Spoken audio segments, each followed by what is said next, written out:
ദൈവനാമത്തിന് മഹത്വം ഉണ്ടാകട്ടെ. പ്രിയ വായന സുഹൃത്തെ, താങ്കൾക്ക് യേശു കർത്താവിൻ്റെ നാമത്തിൽ സ്നേഹവന്ദനം. ഇന്ന് നവംബർ 23, ഒന്നാമത്തെ വായനാ ഭാഗം നെഹമ്യാവിൻ്റെ പുസ്തകം 11-ാം അധ്യായം. അവിടെ ദൈവത്തിൻ്റെ ആലയത്തെ സംബന്ധിച്ചും അവരുടെ മുമ്പോട്ടുള്ള ഭാവി ജീവിതത്തെ സംബന്ധിച്ചും വിശ്വാസത്തെ സംബന്ധിച്ചും അവരുടെ ദൈവമായിട്ടുള്ള ബന്ധത്തെ സംബന്ധിച്ചും അവരുടെ പ്രവർത്തികൾ സംബന്ധിച്ചുമൊക്കെ അവർ ദൈവത്തിൻ്റെ ന്യായപ്രമാണവുമായിട്ട് ബന്ധത്തിൽ അവരൊരു ഉടമ്പടി രേഖ ഉണ്ടാക്കുകയും ഇനി ഞങ്ങൾ ഇങ്ങനെ ജീവിച്ചോളാമെന്ന് അവരുടെ പ്രധാനികൾ അല്ലെങ്കിൽ പ്രമാണികൾ അതിൽ മുദ്ര വെച്ച് അത് തീർക്കുന്നതാണ് കണ്ടത്. എന്നിട്ട് അതിൻ്റെ അവസാനം നമ്മൾ കണ്ടത്, ഞങ്ങളുടെ ദൈവത്തിൻ്റെ ആലയം ഞങ്ങൾ കൈവിടുകയില്ല, ദൈവത്തെ ഞങ്ങൾ കൈവിടുകയില്ല. ഇതൊക്കെയാണ് നമ്മൾ വായിച്ചത്. ഇന്ന് അവിടെ യെരുശലേമിൽ പാർത്ത കുറേ ആൾക്കാരുടെ പേരുകളാണ് ഇവിടെ എഴുതിയിരിക്കുന്നത്, അതിൻ്റെ വിവരണങ്ങൾ. അതിൽ ആദ്യം നമ്മൾ വായിക്കുന്നത്, ജനത്തിൻ്റെ പ്രഭുക്കന്മാർ യെരുശലേമിൽ പാർത്തു. ശേഷം ജനം 10 പേരിൽ ഒരാളെ വിശുദ്ധ നഗരമായ യെരുശലേമിൽ പാർക്കേണ്ടതിന് കൊണ്ടുവരുവാനും 9 പേരെ മറ്റു പട്ടണങ്ങളിൽ പാർപ്പിപ്പാനും തക്കൊണ്ട് ചീട്ടിട്ടു. അപ്പം എല്ലാവർക്കും വന്ന് യെരുശലേമിൽ പാർക്കാനൊക്കില്ല. മാത്രമല്ല, എല്ലാവർക്കും യെരുശലേമിൽ പാർക്കണമെന്ന് ആഗ്രഹവും കാണില്ല. യെരുശലേമിൽ പാർക്കുക എന്ന് പറഞ്ഞാൽ അതൊരു ഉത്തരവാദിത്വമുള്ള കാര്യം കൂടാണ്. കാരണം ഇപ്പോൾ ശത്രുക്കളുടെ വിഷയങ്ങളൊക്കെ ഉണ്ട്. അതിൽ കാവലിനൊക്കെ ആൾക്കാരുണ്ടെങ്കിൽ തന്നെ ഒരു ജാഗ്രത ആ ഒരു കാര്യത്തിൽ ആവശ്യമുള്ള സമയമാണ്. അപ്പോൾ അതിൻ്റെ മാത്രമല്ല, ഈ പട്ടണത്തിനകത്തേക്ക് അല്ലെങ്കിൽ ഈ കോട്ടയ്ക്കകത്തേക്ക് ആരെങ്കിലും കടന്നു വന്നാൽ അവരെ കാവൽക്കാർ അവരെ സ്ക്രീൻ ചെയ്തിട്ടായിരിക്കും വിടുന്നത്. അല്ലെങ്കിൽ അങ്ങനെയുള്ള നിയമപ്രകാരം അവിടെ കടക്കാൻ പാടില്ലാത്തവരെ കടക്കുകയില്ല. അപ്പോൾ അതുകൊണ്ട് അത്തരം കാര്യങ്ങൾക്ക് അവർ ജാഗ്രത എങ്കിലും ഒരു ശ്രദ്ധ ചെലുത്തേണ്ടവരാണ് അവിടെ താമസിക്കുന്നവർ. മാത്രമല്ല, യെരുശലേം ദേവാലയം സ്ഥിതി ചെയ്യുന്ന സ്ഥലമായതുകൊണ്ട് വിശുദ്ധിയോടെ ജീവിക്കേണ്ട സ്ഥലമാണ്. ശബത്ത് നാടുകളിൽ ആൾക്കാർ എന്തെങ്കിലും വിൽക്കാനൊക്കെ കൊണ്ടുവന്നാൽ അത് വാങ്ങിക്കാതെ അവരോട് ആ തരത്തിൽ പെരുമാറാൻ, അങ്ങനെയുള്ള എന്തെങ്കിലുമൊക്കെ കുറച്ചൊക്കെ ഉത്തരവാദിത്തങ്ങൾ ബാക്കിയുള്ള സ്ഥലങ്ങളിൽ താമസിക്കുന്നവരെക്കാളും ഉള്ള ഒരു ജനമായിരിക്കും ഈ യെരുശലേമിൻ്റെ ഈ കോട്ടയ്ക്കകത്ത് താമസിക്കുന്ന ആൾക്കാർ. അതുകൊണ്ട് അതിന് അങ്ങനെ താമസിക്കാൻ താല്പര്യമുള്ള കുറച്ച് ആൾക്കാരുണ്ടായിരുന്നു. അവർ സ്വമേധയാ ഞങ്ങളവിടെ താമസിക്കാം എന്ന് പറഞ്ഞ ആൾക്കാരുണ്ട്. അവരെ ജനം അനുഗ്രഹിക്കുകയും ചെയ്തു. എന്ന് പറഞ്ഞാൽ യെരുശലേമിൽ പാർപ്പാൻ സ്വമേധയാ സംബന്ധിച്ച് എല്ലാവരെയും അവർ പാർക്കാൻ അനുവദിച്ചു എന്നാണ് നമ്മൾ കാണുന്നത്. അവരെ അനുഗ്രഹിച്ചു, ജനം അനുഗ്രഹിച്ചു. യെരുശലേമിൽ പാർത്ത സംസ്ഥാന തലവന്മാർ ഇവരാകുന്നു. യഹൂദ നഗരങ്ങളിൽ ഇസ്രായേലിലും പുരോഹിതന്മാരും ലേവ്യരും ദൈവാലയ ദാസന്മാരും ശലോമോന്റെ ദാസന്മാരുടെ മക്കളും ഓരോരുത്തൻ താൻ്റെ പട്ടണത്തിലും അവകാശത്തിലും പാർത്തു. യെരുശലേമിൽ ചില യഹൂദ്യരും ബെന്യാമീന്യരും പാർത്തു. യഹൂദ്യർ ആരെല്ലാം എന്നാൽ, ഇപ്പോൾ പേരസിൻ്റെ പുത്രന്മാരിൽ എന്ന് പറഞ്ഞിട്ട് ഒരു ലിസ്റ്റ് അവിടെ നമ്മൾ വായിക്കുകയാണ്. അത് ഇങ്ങനെ താഴോട്ട് ആ ഒരു ആദ്യത്തെ കണക്കിൽ 468 പേരുടെ ഒരു പേര്, അത് കഴിഞ്ഞ് 928 പേരുടെ ഒരു എണ്ണം പറയുന്നുണ്ട്. അത്രയും പേരുടെ പേരൊന്നും ഇവിടെ എഴുതിയിട്ടില്ല. അവരുടെ നേതൃത്വത്തിൽ ഇത്രയും ആൾക്കാരെന്നാണ് പറഞ്ഞിരിക്കുന്നത്. അതിൻ്റെ താഴോട്ടുള്ള കുറേ വാക്യങ്ങളും അതിനെ തന്നെ സംബന്ധിച്ച് ഏകദേശം അവസാനം വരെയും അതിൻ്റെ വാക്കുകൾ തന്നെ. അപ്പോൾ സംഗീതക്കാരത് ആസാഫ്യരായ സംഗീതക്കാരിൽ ഒരുത്തനായ മീഖയുടെ മകനായ മഥന്യാവിൻ്റെ മകനായ ഹശബ്യാവിൻ്റെ മകനായ ബാനിയുടെ മകൻ ഉസ്സിയായിരുന്നു. ഇങ്ങനെയൊക്കെയുള്ള, അതുപോലെ ശേഷം ഇസ്രായേലിലും പുരോഹിതന്മാരും ലേവ്യരും യഹൂദ നഗരങ്ങളിലൊക്കെയും ഓരോരുത്തൻ താൻ്റെ അവകാശത്തിൽ പാർത്തു. ദൈവാലയദാസന്മാരോ ഓഫേലിൽ പാർത്തു. അപ്പോൾ ഓരോ ഗോത്രങ്ങളെ സംബന്ധിച്ചുമൊക്കെ നമ്മൾ വായിക്കുന്നുണ്ട്. എന്നിട്ട് ഗ്രാമങ്ങളുടെ അവയോട് ചേർന്ന വയലുകളുടെയും കാര്യം പറഞ്ഞാലോ, അപ്പം ഗ്രാമങ്ങളുടെയും അവയോട് ചേർന്ന വയലുകളുടെ, അപ്പോൾ പട്ടണങ്ങളുടെ കാര്യം പറഞ്ഞു, അതിന് ഗ്രാമങ്ങളുടെ കാര്യം പറയുകയാണ്. യഹൂദ്യരിൽ ചിലർ കിര്യത്ത് അർബയിലും അതിൻ്റെ ഗ്രാമങ്ങളിലും, ദീബോനിലും അതിൻ്റെ ഗ്രാമങ്ങളിലും, യക്കബ്സയിലും അതിൻ്റെ ഗ്രാമങ്ങളിലും, യേശുവയിലും മൊലാദയിലും, പേലത്തിലും, ഹസർ ഷുവാലിലും, ബെർഷേബയിലും അതിൻ്റെ ഗ്രാമങ്ങളിലും, സിക്ലാഗിലും, മെഹോയനിലും അതിൻ്റെ ഗ്രാമങ്ങളിലും, ഏൻ റിമോഹനിലും, സോരിൽ, അങ്ങനെ ചില ഗ്രാമങ്ങളിലും ഒക്കെ വിവരണങ്ങൾ പറഞ്ഞ് അവിടെയൊക്കെ അവർ പാർത്തു എന്നാണ് വായിക്കുന്നത്. താഴോട്ട് പിന്നെ ആ കണക്ക് വിവരങ്ങൾ തന്നെയാണ് പിന്നെയും വായിക്കുന്നത്. യഹൂദയിൽ ഉണ്ടായിരുന്ന ലേവ്യരുടെ ചില കൂറുകൾ ബെന്യാമിൻ ഗോത്രത്തോട് ചേർന്നിരുന്നു. എന്ന് വായിച്ചുകൊണ്ടാണ് രേഖപ്പെടുത്തിക്കൊണ്ടാണ് ആ അധ്യായം അവസാനിക്കുന്നത്. അപ്പം ഈ തിരഞ്ഞെടുക്കപ്പെട്ട അല്ലെങ്കിൽ നറുക്ക് വീണ് താമസിച്ച ആൾക്കാരുമുണ്ട്. സ്വമേധയാ ഞങ്ങളവിടെ താമസിക്കാം എന്ന് പറഞ്ഞു ആ യെരൂശലേമിൻ്റെ വിശുദ്ധിയും ഗൗരവവും കാത്തുകൊണ്ട് ഞങ്ങളവിടെ താമസിച്ചു കൊള്ളാമെന്ന് പറഞ്ഞ ആൾക്കാരുമുണ്ട്. അവരുടെയൊക്കെയും എല്ലാവരുടെയും പേരല്ല, പക്ഷെ അതിൻ്റെ നേതൃത്വത്തിൽ നിന്ന ആൾക്കാർ എന്ത് തരത്തിലാണ് അവർ അവിടെ താമസിക്കാനായത്, അതിനുശേഷം പുറത്തുള്ള ഗ്രാമങ്ങളുടെ വയലുകളുടെ ഒക്കെ വിവരങ്ങളും അങ്ങനെയൊക്കെയാണ് വായിക്കുന്നത്. ഇതിൻ്റെ അത് കഴിഞ്ഞിട്ട് നാളെ നമ്മൾ സെരുബാബേലിനോടും യോശുവയോടും കൂടെ വന്ന പുരോഹിതന്മാരും അവരൊക്കെ സംബന്ധിച്ച ചില വിവരണങ്ങളൊക്കെയാണ് നമ്മൾ നാളെ കാണുന്നത്. അത് ഇതുമായിട്ട് ബന്ധപ്പെട്ടല്ല, വേറെ ചില കാര്യങ്ങളുമായിട്ട് ബന്ധപ്പെട്ട്. അപ്പോൾ ഇന്നത്തെ ഈ 11-ാം അധ്യായം ഇവിടെ ഈ പറഞ്ഞ ഒരു പേര് വിവരണത്തോടെ അവിടെ അവസാനിക്കുകയാണ്. രണ്ടാമത്തെ വായനാ ഭാഗം ആമോസ് പ്രവചനം 3-ാം അധ്യായം. നമ്മൾ വായിച്ചു വന്ന ഇസ്രായേലിൻ്റെയും യെരൂശലേമിൻ്റെയും ചുറ്റുമുള്ള ദേശങ്ങളുടെ, ജാതികളുടെ, രാജ്യങ്ങളുടെ അവരുടെ ഭാവി കാര്യത്തെ സംബന്ധിച്ച് സംസാരിച്ചതിനെ തുടർന്ന് ഇസ്രായേലിനെ സംബന്ധിച്ച് അതുപോലെ യഹൂദയെ സംബന്ധിച്ച് ഒക്കെ പറഞ്ഞു വരികയായിരുന്നു 2-ാമത്തെ അധ്യായത്തിൽ. 3-ാമത്തെ അധ്യായത്തിലും അതുതന്നെയാണ് തുടരുന്നത്. ഇസ്രായേൽ മക്കളെ, നിങ്ങളെക്കുറിച്ചും ഞാൻ മിസ്രയീം ദേശത്ത് നിന്ന് പുറപ്പെടുവിച്ച സർവ്വവംശത്തെക്കുറിച്ചും യഹോവ അരുളി ചെയ്തിരിക്കുന്ന ഈ വചനം നിങ്ങൾ കേൾപ്പിൻ. അപ്പം അവർക്ക് വേണ്ടിയാണ്, അല്ലെങ്കിൽ അവരോടാണ് സംസാരിക്കുന്നത്. ഭൂമിയിലെ സകല വംശങ്ങളിലും വെച്ച് ഞാൻ നിങ്ങളെ മാത്രം തിരഞ്ഞെടുത്തിരിക്കുന്നു. അതുകൊണ്ട് ഞാൻ നിങ്ങളുടെ അകൃത്യങ്ങളൊക്കെയും നിങ്ങളിൽ സന്ദർശിക്കും. അപ്പം നിങ്ങളെ ഞാൻ തിരഞ്ഞെടുത്തിരിക്കുന്നു, നിങ്ങളെ നട്ടിരിക്കുന്നു, നിങ്ങളെ ഞാൻ സംരക്ഷിക്കുന്നു, നിങ്ങളെ ഞാൻ നടത്തുന്നു, നിങ്ങളെ ഞാൻ എത്തിക്കാമെന്ന് പറയുന്ന സ്ഥലത്ത് എത്തിക്കാൻ വേണ്ടി പരിശ്രമിക്കുന്നു എന്നൊക്കെയും പറയുന്നതോടൊപ്പം തന്നെ നിങ്ങൾക്ക് ഞാനൊരു കൽപ്പന തന്നിട്ടുണ്ട്. നിങ്ങൾ എങ്ങനെ ജീവിക്കണമെന്ന് ഞാൻ നിഷ്കർഷിച്ചിട്ടുണ്ട്, ന്യായപ്രമാണം തന്നിട്ടുണ്ട്. അത് പ്രകാരമല്ലാതെ ജീവിച്ചാൽ ഞാനല്ലാതെ ഒരു അന്യദൈവം നിങ്ങൾക്കുണ്ടായാൽ അവിടെയൊക്കെ ഞാൻ നിങ്ങളെ വെറുതെ വിടില്ല, നിങ്ങളുടെ അകൃത്യങ്ങളൊക്കെയും നിങ്ങളെ സന്ദർശിക്കും എന്ന് തന്നെയാണ് ദൈവം വീണ്ടും പറയുന്നത്. ഇത് വേദപുസ്തകത്തിലെ ഒരു പുതിയ കാര്യമല്ല. ദൈവമായിട്ട് ബന്ധപ്പെട്ട ഏറ്റവും പ്രധാനപ്പെട്ട കാര്യമാണ്. ദൈവത്തെ വിട്ട് മാറുന്ന ദൈവജനത്തെ ദൈവം സന്ദർശിക്കും, ദൈവം ശിക്ഷിക്കും. അവരുടെ അകൃത്യങ്ങളിൽ അവർക്ക് തന്നെ ആ അകൃത്യമായി മാറുന്ന തരത്തിലേക്ക് ദൈവം പ്രവർത്തിക്കും എന്നുള്ളത്. ചില പഴഞ്ചൊല്ല് പോലെ ചില കാര്യങ്ങൾ പറയുന്നുണ്ട് ഇവിടെ. 2 പേർ തമ്മിൽ ഒത്തിട്ടല്ലാതെ ഒരുമിച്ച് നടക്കാൻ കഴിയുമോ? ഇരയില്ലാതിരിക്കുമ്പോൾ സിംഹം കാട്ടിൽ അലറുമോ? ഒന്നിനെയും പിടിച്ചിട്ടല്ലാതെ ബാലസിംഹം ഗുഹയിൽ നിന്ന് ഒച്ച പുറപ്പെടുവിക്കുമോ? കുടുക്കില്ലാതിരിക്കെ പക്ഷി നിലത്തെ കെണിയിൽ അകപ്പെടുമോ? ഒന്നും പിടിപെടാതെ കെണി നിലത്ത് നിന്ന് പൊങ്ങും. അങ്ങനെ അതായത് നമ്മൾ ഉപ്പ് തിന്നാൽ വെള്ളം കുടിക്കും അല്ലേ എന്നൊക്കെ പറയുന്നത് പോലെ ചില കാര്യങ്ങൾ അങ്ങനെ ആയാലേ അങ്ങനെ സംഭവിക്കുകയുള്ളൂ. അത് തന്നെയാണ് അതിൻ്റെ അവസാനം വായിക്കുന്നത്. യഹോവ വരുത്തിയിട്ടല്ലാതെ നഗരത്തിൽ അനർത്ഥം പ്രവർത്തിക്കുമോ, അല്ലെങ്കിൽ അനർത്ഥം ഭവിക്കുമോ, അനർത്ഥം സംഭവിക്കുമോ? അപ്പം ഇതാണ് ദൈവം പറയാൻ ആഗ്രഹിച്ച അല്ലെങ്കിൽ വിചാരിച്ച കാര്യം എന്നാണ് നമ്മൾ മനസ്സിലാക്കുന്നത്. അപ്പം ഇതെല്ലാം ഒന്ന് സംഭവിക്കുന്നത് മറ്റൊരു കാര്യം കൊണ്ടാണ്. അതങ്ങനെ സംഭവിക്കണമെങ്കിൽ ഇത് സംഭവിച്ചതുകൊണ്ടാണ് സംഭവിച്ചത്. അപ്പം നിങ്ങൾക്ക് അനർത്ഥം വന്നിട്ടുണ്ടെങ്കിൽ നിങ്ങൾ ദൈവത്തെ വിട്ടകന്നു എന്നുള്ളതാണ്. ദൈവം വരുത്തിയിട്ടല്ലാതെ ഒരു അനർത്ഥം നിങ്ങൾക്ക് വരികയുമില്ല. നിങ്ങൾക്കൊരു അനർത്ഥം വന്നിട്ടുണ്ടെങ്കിൽ അത് ദൈവം വരുത്തിയതാണ്.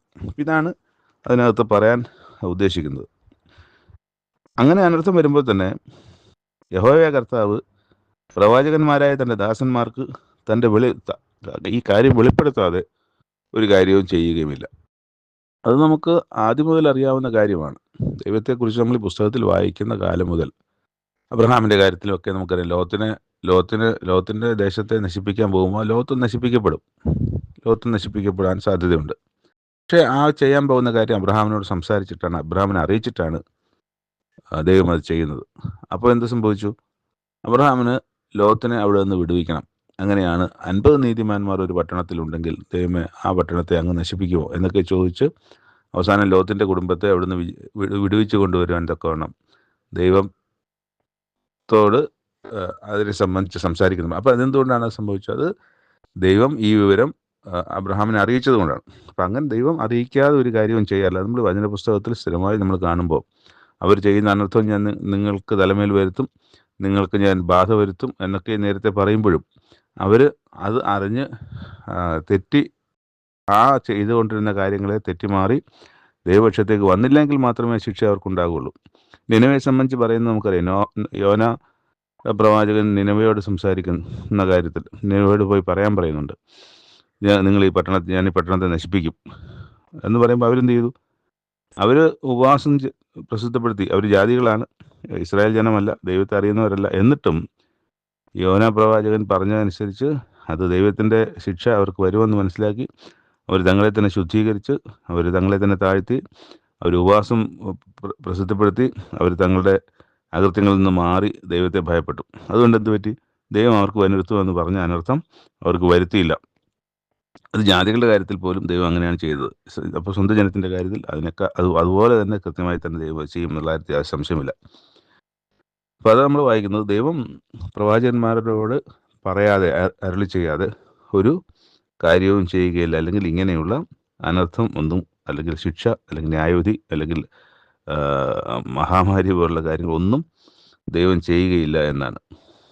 യഹോവ കർത്താവ് അരുളി ചെയ്തിരിക്കുന്നു, ആർ പ്രവചിക്കാതിരിക്കും. നേരത്തെ പറഞ്ഞ പോലെ തന്നെ പക്ഷി നിലത്തെ കെണിയിൽ കുടുക്കില്ലാതിരിക്കുക, അകപ്പെടുമോ എന്ന് ചോദിച്ചതുപോലെ തന്നെ ഇവിടെയും ചോദിക്കുന്നത്, യഹോവ കർത്താവ് അരുളി ചെയ്തിരിക്കുന്നു, ആർ പ്രവചിക്കാതെ. ദൈവം അരുളി ചെയ്തെങ്കിൽ പിന്നെ പ്രവചിക്കാതിരിക്കാനൊക്കെ ഇല്ലല്ലോ. അതിന് താഴോട്ട് പിന്നെ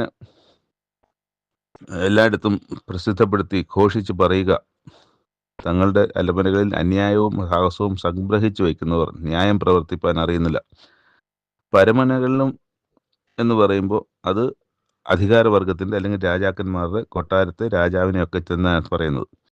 അവിടെ എഴുതിയിട്ടുണ്ട്, അരമനകൾ കൊള്ളയായിത്തീരും, അവൻ നിൻ്റെ ഉറപ്പ്. അത് കൊട്ടാരം എന്ന് പറഞ്ഞാൽ ഭയങ്കര ഉറപ്പുള്ള കെട്ടിടമാണ്, അതിന് ചുറ്റും മതിലുകളുണ്ട്, പടയാളികൾ കാക്കാനുണ്ട്, അതൊക്കെയാണല്ലോ അതിൻ്റെ ഉറപ്പ്. അവൻ നിൻ്റെ ഉറപ്പ് നിങ്ങളിൽ നിന്ന് താഴ്ത്തിക്കളയും, നിൻ്റെ അരമനകൾ കൊള്ളയായിത്തീരും. കൊള്ളയായിത്തീരത്തില്ല സാധാരണ അരമനകൾ, കാരണം അതിനകത്ത് കടക്കാനൊക്കത്തില്ല. കടന്നാൽ, അതിക്രമിച്ച് കടന്നാൽ, അനുവാദമില്ലാതെ കടന്നാൽ അവരെ കൊല്ലും. പക്ഷേ കൊള്ളയായി തീരത്തക്ക തരത്തിൽ നിൻ്റെ അരമനകൾ മാറിപ്പോവും. ഒരു ഇടയൻ 2 കാലോ ഒരു കാതോ സിംഹത്തിൻ്റെ വായിൽ നിന്ന് വലിച്ചെടുക്കുന്ന പോലെ ശമര്യയിൽ കിടക്കയുടെ കോണിലും പട്ടുമെത്തയിലിരിക്കുന്ന ഇസ്രായേൽ മക്കൾ വിടുവിക്കപ്പെടും. അപ്പോൾ ശമര്യയിൽ എന്ന് പറയുമ്പോൾ അതതിൻ്റെ തലസ്ഥാനമാണ്. അല്ലെങ്കിൽ ആ ശമര്യ എന്ന് പറഞ്ഞുകൊണ്ട് ഇസ്രായേലിനെയാണ് അഭിസംബോധന ചെയ്തത്. അവിടെ ഇസ്രായേലിലിരിക്കുന്ന, അല്ലെങ്കിൽ ശമര്യയിലിരിക്കുന്ന, അല്ലെങ്കിൽ കൊട്ടാരത്തിലിരിക്കുന്ന, അധികാര സ്ഥലങ്ങളിലിരിക്കുന്ന, പട്ടുമെത്തയിലിരിക്കുന്ന ഇസ്രായേൽ മക്കൾ വിടുവിക്കപ്പെടും. അത് പിന്നീടുള്ള കാര്യമാണ്. എന്നാൽ ഈ വരാനിരിക്കുന്ന ന്യായവിധി അവർക്കൊക്കെയും ഉണ്ടാകുമെന്നുള്ളത് തന്നെയാണ് പറയുന്നത്. നിങ്ങൾ കേൾക്കുകയും അത് ഇസ്രായേൽ ഗൃഹത്തോട് സാക്ഷീകരിക്കുകയും ചെയ്യേണ്ടത് എന്തെന്നാൽ, ഞാൻ ഇസ്രായേലിൻ്റെ നിമിത്തം, എന്ത് നിമിത്തം? അതിക്രമങ്ങൾ നിമിത്തം അവനെ സന്ദർശിക്കുന്ന നാളിൽ ബലിപീഠത്തിൻ്റെ കൊമ്പുകൾ മുറിഞ്ഞ് നിലത്ത് വീഴുവാൻ തക്കവണ്ണം ഞാൻ ബഥേലിലെ ബലിപീഠങ്ങളെ സന്ദർശിക്കും. അപ്പോൾ അത് ഏതാണ്? ഒരു പുരോഹിതന്മാർ ചെയ്യുന്ന കാര്യമാണ് ബലിപീഠങ്ങളെ സംബന്ധിച്ച്. ഏത് ബലിപീഠമാണ്? ബഥേലിലെ ബലിപീഠം ഒരിക്കലും ദൈവത്തിൻ്റെ ബലിപീഠമല്ല, അത് ജാതികളുടെ ബലിപീഠമാണ്. അവിടെയാണ് ബഥേലിലും ദാനിലും ഓരോ കാളക്കെട്ടുകളും ഉണ്ടാക്കി വടക്കേ രാജ്യമായ ഇസ്രായേലിൻ്റെ ആദ്യത്തെ രാജാവ് പാപം ചെയ്ത് ജനത്തെ പാപം ചെയ്യാൻ ഇടയാക്കിയ ആ ബിംബങ്ങൾ സ്ഥാപിക്കപ്പെട്ട സ്ഥലങ്ങൾ. അതിലൊരു സ്ഥലമാണ് ബഥേൽ. ആ ബഥേലിലെ ബലിപീഠങ്ങളെയും സന്ദർശിക്കും. ഞാൻ ഹേമന്തഗ്രഹവും ഗ്രീഷ്മഗ്രഹവും ഒരുപോലെ തകർത്ത് കളയും. ഹേമന്തഗ്രഹവും ഗ്രീഷ്മഗ്രഹവും ഒക്കെ ഉള്ളത്, ദന്തഭവനങ്ങളൊക്കെ ഉള്ളത് രാജാക്കന്മാർക്കാണ്, സാധാരണ മനുഷ്യർക്കല്ല. അപ്പം രാജാവിൻ്റെ കാര്യത്തിൽ പോലും ദൈവം അത് പറയുകയാണ്, ഈ നാശം വരും എന്നുള്ള സംബന്ധിച്ച്. അപ്പം ഈ ഭൂകമ്പമാണ് ഇവിടെ പറയുന്നതെങ്കിൽ, ഈ ഭൂകമ്പത്തിൽ രാജാവിൻ്റെ കൊട്ടാരമെന്നോ സാധാരണ മനുഷ്യൻ്റെ വീടുകളെന്നോ ഒന്നും വ്യത്യാസമില്ല, എല്ലാം ഒരുപോലെ ഇടിഞ്ഞു പോകും. അവിടെ വായിക്കുന്നുണ്ട്, ഒരുപോലെ തകർത്ത് കളയും, ദന്തഭവനങ്ങൾ നശിച്ചു പോകും, പല വീടുകളും മുടിഞ്ഞു പോകും എന്ന് ഇവിടെ അരുളപ്പാട്. അപ്പോൾ ഈ പറഞ്ഞ പോലെ ഭൂകമ്പമാണെങ്കിൽ അതിന് കൊട്ടാരമെന്നോ സാധാരണ മനുഷ്യൻ്റെ വീടെന്നോ തൊഴുത്തെന്നോ ഒന്നും അതിനില്ല, കോട്ടയെന്നോ ഒന്നുമില്ല, അതെല്ലാത്തെയും തകർത്ത് കളയും. അപ്പം അതാണ് ഇവിടെ പറയുന്നതെങ്കിൽ അത് നശിപ്പിക്കാൻ പോകുന്നത് സർവ്വത്തെയുമാണ്, സർവ്വ കെട്ടിടങ്ങളെയുമാണ്, സർവ്വ പട്ടണങ്ങളെയുമാണ്, എല്ലാത്തെയും നശിപ്പിക്കുന്ന ഒരു ന്യായവിധിയെ സംബന്ധിച്ചാണ് ഈ 3-ാം അധ്യായത്തിൽ നമ്മൾ വായിക്കുന്നത്. 3-ാമത്തെ വായനാഭാഗം തിമോത്തിയോസിന് എഴുതിയ 1-ാമത്തെ ലേഖനത്തിൻ്റെ 6-ാമത്തേതും അവസാനത്തേതുമായ അധ്യായങ്ങൾ. കുറച്ച് വാക്യങ്ങളെ ഉള്ളൂ, മറ്റധ്യായങ്ങളെപ്പോലെ തന്നെ.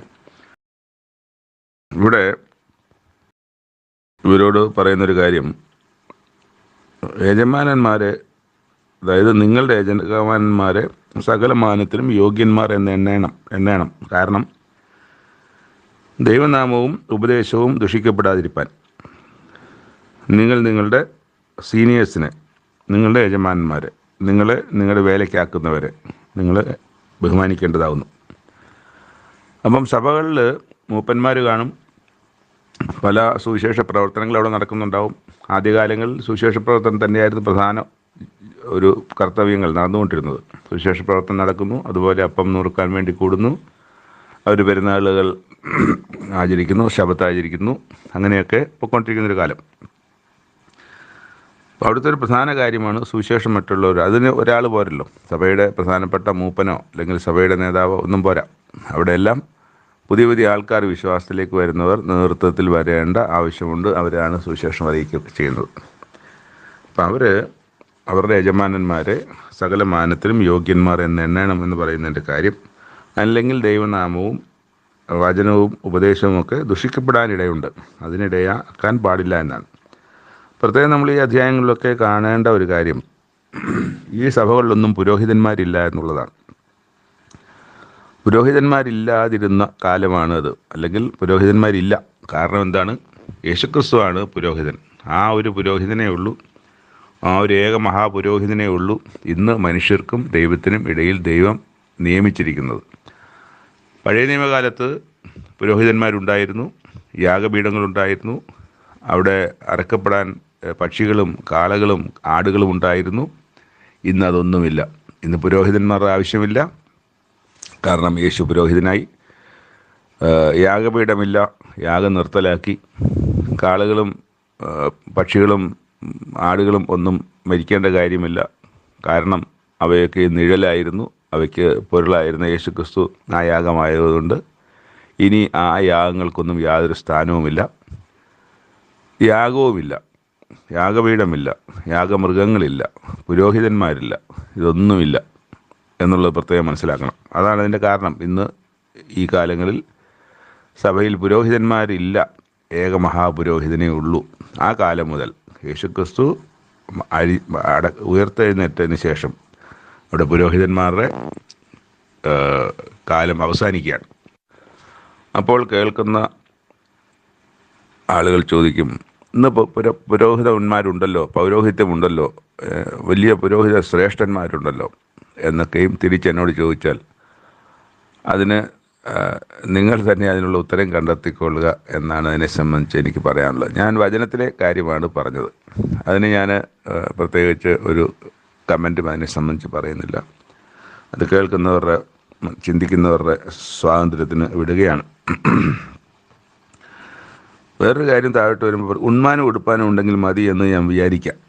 അത് ഈ ഉത്തരവാദിത്തത്തിലിരിക്കുന്ന ദാസന്മാരായ അല്ലെങ്കിൽ ശുശ്രൂഷകന്മാരായ ഉപദേശകന്മാരായ ഒക്കെ ആളുകളെക്കുറിച്ചാണ് പറയുന്നത്. ഇടയന്മാരായിരിക്കുന്ന ആളുകളെക്കുറിച്ചാണ്. അവരോട് പറയുന്നതാണ്, നിങ്ങൾക്ക് ഉണ്ണാനും കൊടുക്കാനും ഉണ്ടെങ്കിൽ അത് മതി എന്ന് വിചാരിക്കണം. നമ്മുടെ കർത്താവ് യേശുക്രിസ്തുവിൻ്റെ പഥ്യവചനവും ഭക്തിക്കൊത്ത ഉപദേശവും അനുസരിക്കാതെ അന്യത ഉപദേശിക്കുന്നവൻ ഒന്നും തിരിച്ചറിയാതെ തർക്കത്തിൻ്റെയും വാഗ്വാദത്തിൻ്റെയും ഭ്രാന്ത് പിടിച്ച് വീർത്തിരിക്കുന്നു. അതിൽ നിന്ന് അസൂയ, ശണ്ട, ദൂഷണം, ദുഷ്സംശയം, ദുർബുദ്ധികളും സത്യത്യാഗികളുമായ മനുഷ്യരുടെ വ്യർത്ഥവാദം എന്നിവ ഉളവാകുന്നു. അപ്പം ഇത് ഒരു തർക്കത്തിന് വേണ്ടി കൊണ്ടു നടക്കേണ്ട കാര്യമല്ല. തർക്കം നമുക്കില്ലതാനും. പറയാനുള്ള കാര്യങ്ങൾ, പറയേണ്ട കാര്യങ്ങൾ പറയുക, മനസ്സിലാക്കി കൊടുക്കുക, ഇതാണ് സത്യമെന്ന് അറിയിക്കുക എന്നുള്ളതല്ലാതെ അവർക്കതിന് യോഗ്യതയുണ്ടെങ്കിൽ, അവർക്കത് മനസ്സിലാകുന്നുണ്ടെങ്കിൽ മനസ്സിലാവും, ഇല്ലെങ്കിൽ വീണ്ടും അത് മനസ്സിലാക്കി കൊടുക്കാൻ ആവശ്യമായ കൂടുതൽ തെളിവുകളിലേക്കൊക്കെ നമ്മൾ പോകേണ്ടി വരും. അല്ലാതെ തർക്കത്തിലേക്കൊന്നും പോകേണ്ട ഒരു വിഷയമേ ഇല്ല, തർക്കമില്ല.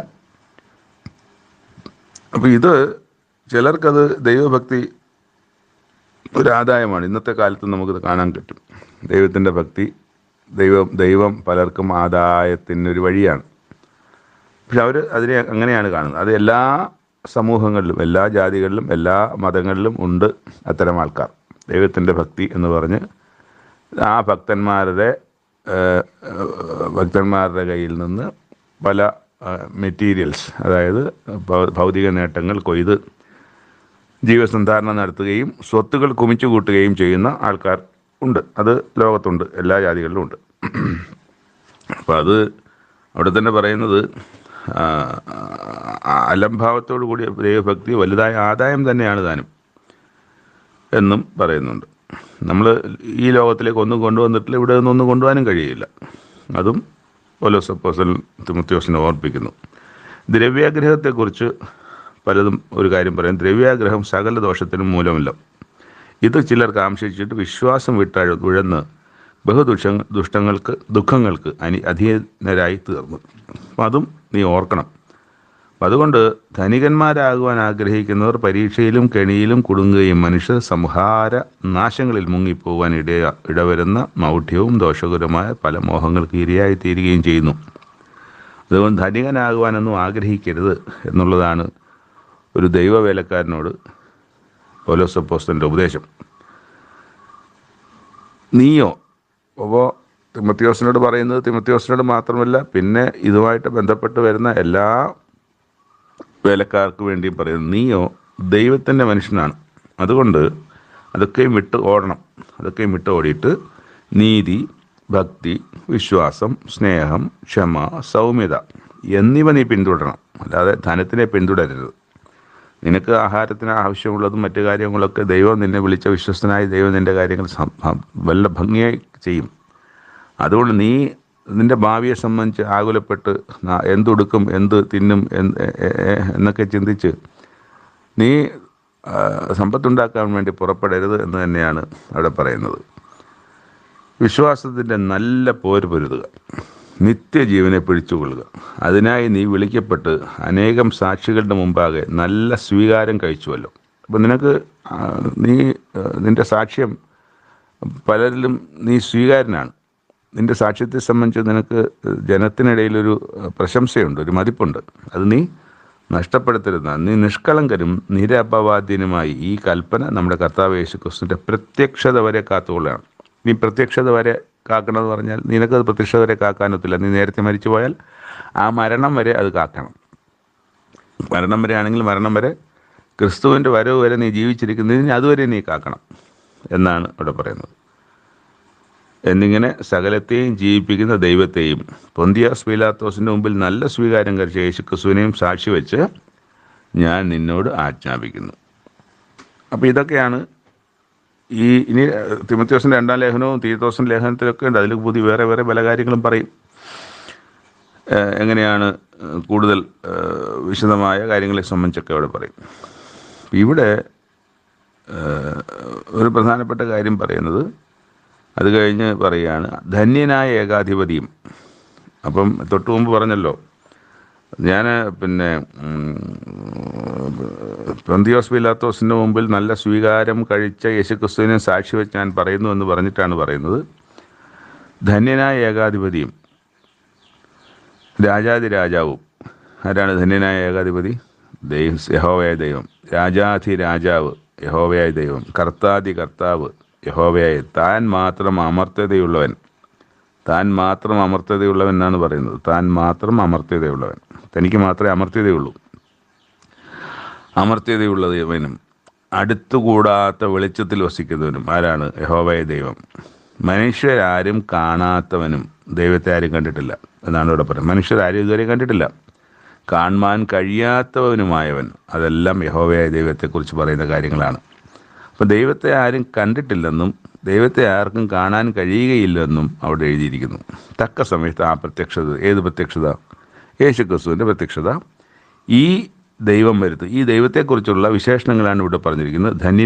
ധന്യനാണ്, ഏകാധിപതിയാണ്, രാജാക്കന്മാരുടെ മേലുള്ള രാജാക്കന്മാരാണ്, അധികാരികളുടെ മേലുള്ള അധികാരിയാണ്, കർത്താവാണ്, താൻ മാത്രം അമർത്യതയുള്ളവനാണ് എന്ന് പറഞ്ഞാൽ വേറെ ആർക്കെങ്കിലും അമർത്യത കിട്ടിയിട്ടുണ്ടെങ്കിൽ അത് ദൈവം കൊടുത്തതാണെന്ന് അർത്ഥം. ദൈവദൂതന്മാർ അമർത്യത ഉള്ളവരാണ്. ആ ദൈവദൂതന്മാർക്ക് അമർത്യത കൊടുത്തത് ദൈവമാണ്. അതുപോലെ യേശുക്രിസ്തു ഇന്ന് അമർത്യനാണ്. മുമ്പ് അമർത്യനായിരുന്നില്ല. മുമ്പ് മർത്യനായിരുന്നു, മരിച്ചു, അടക്കപ്പെട്ടു, ഉയർത്തെഴുന്നേറ്റു, ശേഷം ദൈവം അമർത്യത കൊടുത്തു. അപ്പോൾ യേശുക്രിസ്തു അമർത്യനാണല്ലോ എന്ന് പറഞ്ഞാൽ യേശുക്രിസ്തുവിന് അമർത്യത കൊടുത്തതല്ലേ. ദൂതന്മാർ അമർത്യനാണെന്ന് പറഞ്ഞാൽ ദൂതന്മാർക്കും ദൈവം അമർത്യത കൊടുത്തതല്ലേ. അപ്പം ജന്മം കൊണ്ടും അല്ലെങ്കിൽ എന്താ പറയുന്നത്, ആദിയും അന്തവും ഇല്ലാത്ത, അതായത് തുടക്കവും അവസാനവും, ആൽഫ ഒമേഗ എന്നൊന്നുമില്ല. ആൽഫ തുടക്കം ഉണ്ട്, ഒമേഗ അവസാനവും ഉണ്ട്. എന്നാൽ ആൽഫയും ഒമേഗയും അല്ലേ, ആൽഫയും ഒമേഗയും അല്ല. കാരണം ആദ്യം അന്ത്യം അറിയത്തില്ല. അപ്പോൾ അതേസമയം ആൽഫബറ്റിലെ എയും സെഡും ഒക്കെ അറിയാം, ആൽഫയും ഒമേഗയും ഒക്കെ അറിയാം, എവിടെ തുടങ്ങി എവിടെ അവസാനിക്കും. പക്ഷെ അവിടെ ആദ്യം അന്ത്യം ഇല്ലാത്തവനാണ് ദൈവം. അതുകൊണ്ട് ദൈവം തന്നെ ദൈവം അമർത്യത ഉള്ളവനാണ്. എന്നാൽ ബാക്കി അമർത്യത ഉള്ളവർക്കെല്ലാം ദൈവം അമർത്യത കൊടുത്തതാണ്. അപ്പം അങ്ങനെ താൻ മാത്രം അമർത്യതയുള്ളവനും അടുത്തുകൂടാത്ത വെളിച്ചത്തിൽ വസിക്കുന്നവനും. അപ്പോൾ ദൈവത്തെ നമ്മൾ വായിക്കുന്നതൊക്കെ ദൈവത്തിൻ്റെ ശോഭ, ദൈവത്തിൻ്റെ ചുറ്റുമുള്ള ശോഭ, അതിൻ്റെ അടുത്ത് ആർക്കും എത്താൻ കഴിയത്തില്ല. അതുപോലെ അടുത്തുകൂടാത്ത വെളിച്ചത്തിൽ വസിക്കുന്നവനും മനുഷ്യരാരും കാണാത്തവനും. മനുഷ്യരാരും കണ്ടിട്ടില്ല, ആർക്കും കാണാൻ കഴിയുകയുമില്ല. കാണാൻ കഴിയാത്തവനുമായവൻ തക്ക സമയത്ത് ആ പ്രത്യക്ഷത വരുത്തും. അവന്, ആ ദൈവത്തിന് ബഹുമാനവും നിത്യബലവും ഉണ്ടാകട്ടെ എന്നാണ് ആ യേശുക്രിസ്തുവിൻ്റെ പ്രത്യക്ഷത വരുന്നതിനെ കുറിച്ചാണ് അവിടെ പറഞ്ഞത്. യേശുക്രിസ്തുവിൻ്റെ യേശുക്രിസ്തു രണ്ടാമത് വരുന്നതിനെ സംബന്ധിച്ചാണ് പറയുന്നത്. ദൈവം അത് ചെയ്യും, ദൈവം അത് സംഭവിപ്പിക്കും എന്നാണ് പറയുന്നത്.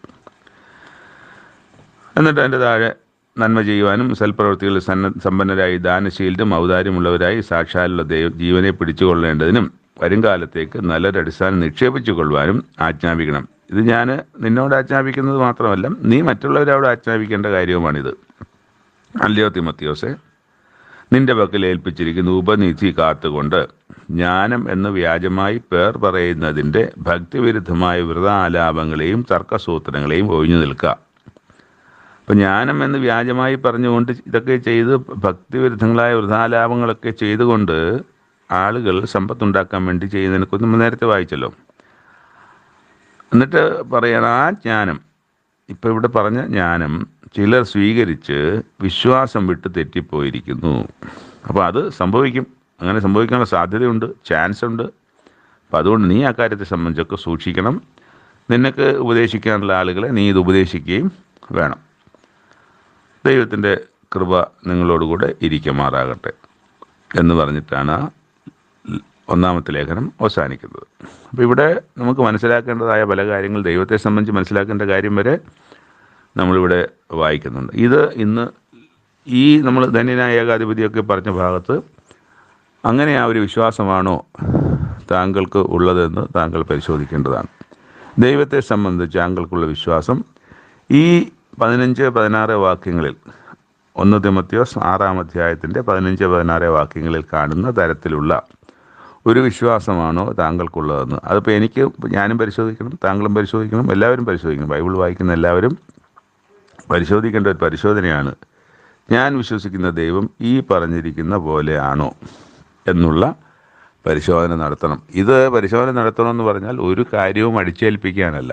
വചനപ്രകാരമുള്ള ദൈവം പറയാത്ത കാര്യങ്ങളിലുള്ള പഠനവും അറിവും വിശ്വാസവും നമ്മളെ എങ്ങും എത്തിക്കില്ല. നമ്മൾ എന്തിനു വേണ്ടിയാണ് പുസ്തകം വായിക്കുന്നത്? നല്ല കാറ് വാങ്ങിക്കാനാണോ? വസ്തുവകകൾ വാങ്ങിക്കാനാണോ? മക്കളുടെ നല്ല വിദ്യാഭ്യാസത്തിനും ജോലിക്കുമാണോ? മറ്റെന്തെങ്കിലും ഭൗതിക കാര്യങ്ങൾക്കാണോ? അത് ബൈബിൾ വായിക്കാത്തവരും ബൈബിൾ സൂക്ഷിക്കാത്തവരും ക്രിസ്ത്യാനികളല്ലാത്തവരും, എന്തിനേറെ പറയുന്നു, ദൈവമില്ല എന്ന് പറയുന്നവർ പോലും ഈ പറഞ്ഞ ഭൗതിക നേട്ടങ്ങളൊക്കെ അനുഭവിച്ച് സുഖമായി സ്വസ്ഥമായി ഈ ഭൂമിയിൽ ജീവിക്കുന്നുണ്ട്. അതിനൊന്നും ബൈബിൾ എടുക്കേണ്ട ഒരു കാര്യവുമില്ല. അപ്പോൾ എന്താണ്? ബൈബിളിൽ മാത്രം പറഞ്ഞിരിക്കുന്ന കാര്യങ്ങളെ അന്വേഷിക്കുക എന്നുള്ളതാണ്. ബൈബിളിൽ മാത്രമേ അതുള്ളൂ. ബൈബിളിൽ മാത്രം പറഞ്ഞിരിക്കുന്ന കാര്യങ്ങൾ, അത് ഈ ലോകത്ത് കാണുന്ന സകല പുസ്തകങ്ങളിൽ നിന്നും സകല ഉപദേശങ്ങളിൽ നിന്നും സകലത്തിൽ നിന്നും വ്യത്യസ്തമാണ്, വേർതിരിക്കപ്പെട്ടതാണ്, ഹോളിയാണ്. ദൈവം വേർതിരിക്കപ്പെട്ടതാണ്, ദൈവത്തിൻ്റെ ഉപദേശങ്ങൾ വേർതിരിക്കപ്പെട്ടതാണ്, ഈ പുസ്തകം വേർതിരിക്കപ്പെട്ടതാണ്, ഈ ദൈവത്തിൻ്റെ ജനം വേർതിരിക്കപ്പെട്ടതാണ്, ദൈവത്തിൻ്റെ തന്നിരിക്കുന്ന പ്രത്യാശ വേർതിരിക്കപ്പെട്ടതാണ്, ദൈവം തരുന്ന സമ്മാനം വേർതിരിക്കപ്പെട്ടതാണ്. ഇത് മറ്റ് ലോകത്തൊരിടത്തും കാണാൻ കഴിയുന്നതല്ല. അതുകൊണ്ട് ബൈബിള് വായിച്ചിട്ട് ഭൗതിക സമ്പത്തും കാര്യങ്ങളും ഉണ്ടാക്കാൻ വേണ്ടിയാണ് നിങ്ങൾ ആരെങ്കിലും ബൈബിൾ വായിക്കുന്നത് അല്ലെങ്കിൽ ഈ വിശ്വാസത്തിലിരിക്കുന്നതെങ്കിൽ അത് വ്യർത്ഥമായ കാര്യമാണ്.